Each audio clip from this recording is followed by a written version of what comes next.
This video is out of the ordinary. I'm not trying to create a natural version of anything, but I think it may be important for all the people out there who usually make milk kefir and kombucha in the same house. It happened 3 times to me that I had a contaminated milk kefir culture. It's always the milk kefir who gets cross-contaminated.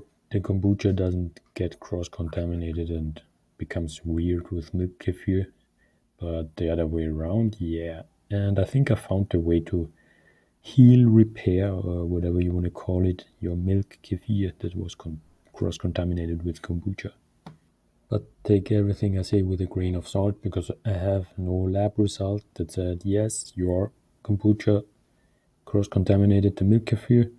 That's just, to the best of my knowledge, putting one and one together. I think that's what seems to have happened, plus how to fix this.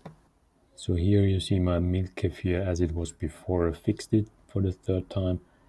It's disgusting, and I mean, when milk kefir is over fermented, it separates, the curds separate from the whey, but this happened way too fast. There's a weird yellow appearance to it in the whey, and has a quite a vinegary taste to it, even more vinegary than most people like their kombucha.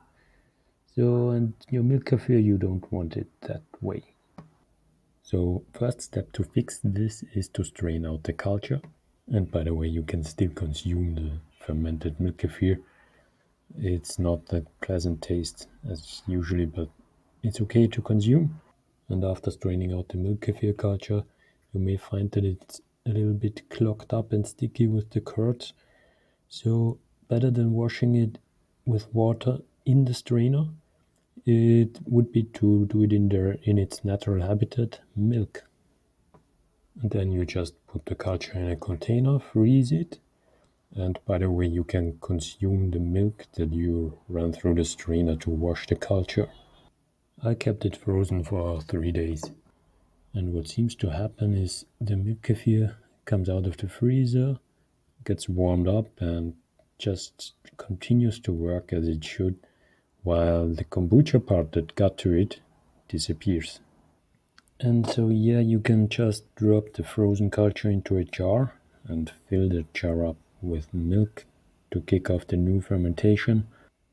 It will definitely take a little longer for the same result the first time after getting out of the freezer, and arguably a couple more times, and then eventually it catches up to its old speed of fermentation.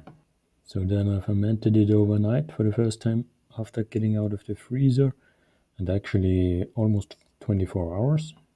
And it was back to its nice milky texture. You see how it went through the strainer without helping by a spoon. But yes, it did ferment. It had this slightly acidic but mild characteristic milk kefir taste. And slightly creamier than milk. And then you can already enter back into an ongoing rhythm, just dumping the kefir grains into the jar and continuing to make kefir by an ongoing rhythm, if that fits your consumption. But I want you to notice that I put tags on that jar to mark it as my milk kefir jar. For this I unpacked a completely new jar. And the reason is that even if you wash a jar properly after storing kombucha in it, there can still be residues causing a cross-contamination. The same effect is also known between wine and vinegar. When you try to make wine in a vessel that had been used for vinegar fermentation, this can lead to an unwanted result, wine with a strong vinegar taste. So the goal is that this jar will have nothing to do but fermenting milk kefir. The other measure to protect kefir from cross-contamination is using a lid and not some cheesecloth or a coffee filter, because while kombucha needs to breathe more, the kefir will be fine with a lid on. And that way it can be protected from the kombucha yeasts flying through the room.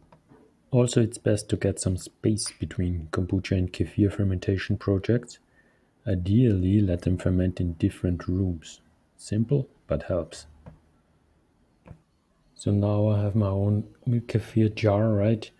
And you may wonder why I protect the jar with the culture but not the finished product. I just strain it out into some jar Well, the process of cross-contamination appears to not go so fast, so you may drink it within 1, 2, 3 days and then never think about it again. But the culture of the milk kefir needs to be protected because then it's protected from the process of cross-contamination while always being in the same jar, which has never seen kombucha.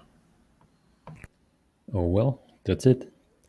I hope this video can be of value to some of the fermentation enthusiasts out there, so that you don't have to order a new culture over the internet after your milk kefir grains produce weird results. I think this method of restoring it should be worth trying, because fermentation is a very important part of our endeavor to naturalize our food.